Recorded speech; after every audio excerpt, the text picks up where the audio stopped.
পশ্চিমবঙ্গে শুরু হয়ে গেছে ভোটের উত্তাপ।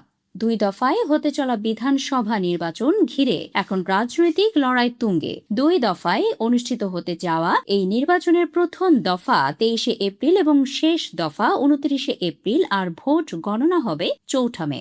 রাজ্যের অধিকাংশেই মূল লড়াই হচ্ছে ক্ষমতাসীন তৃণমূল কংগ্রেস এবং কেন্দ্রের শাসক ভারতীয় জনতা পার্টির মধ্যে। পাশাপাশি কিছু আসনে প্রতিদ্বন্দ্বিতায় রয়েছে Indian national Congress, CPI, Indian secular front এবং আম জনতা উন্নয়ন পার্টি।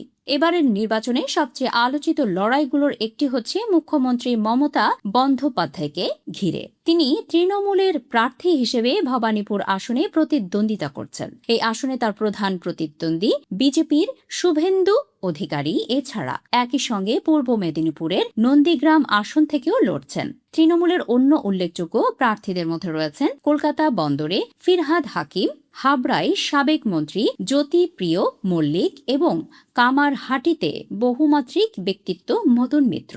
বিজেপির দিক থেকেও রয়েছে একাধিক হেভিওয়েট প্রার্থী। খড়গপুর সদরে দিলীপ ঘোষ, আসানসোল দক্ষিণে অগ্নিমাত্রা পাল, শিলিগুড়িতে শঙ্কর ঘোষ এবং নোয়াপাড়ায় অর্জুন সিং নজরকাড়া প্রার্থী হিসেবে রয়েছেন। এছাড়া বিজেপির তালিকায় আরও রয়েছেন নিশীথ প্রামাণিক, স্বপন কুমার দাশগুপ্ত এবং রূপা গাঙ্গুলি। কংগ্রেসের প্রার্থী তালিকায় অন্যতম পরিচিত মুখ অধীর রঞ্জন চৌধুরী, যিনি বহরমপুর আসন থেকে লড়ছেন। বামফ্রন্টের হয়ে যাদবপুরে প্রতিদ্বন্দ্বিতা করছেন সিনিয়র আইনজীবী বিকাশ রঞ্জন ভট্টাচার্য। অন্যান্য আলোচিত প্রার্থীদের মধ্যে রয়েছেন এজেইউপির হুমায়ুন কবির, যিনি রেজিনগর ও নওদা দুটি আসন থেকেই লড়ছেন, এবং আইএসএফ এর পীরজাদা মোহাম্মদ নওশাদ সিদ্দিকী ভাঙড় আসনে প্রতিদ্বন্দ্বিতা করছেন।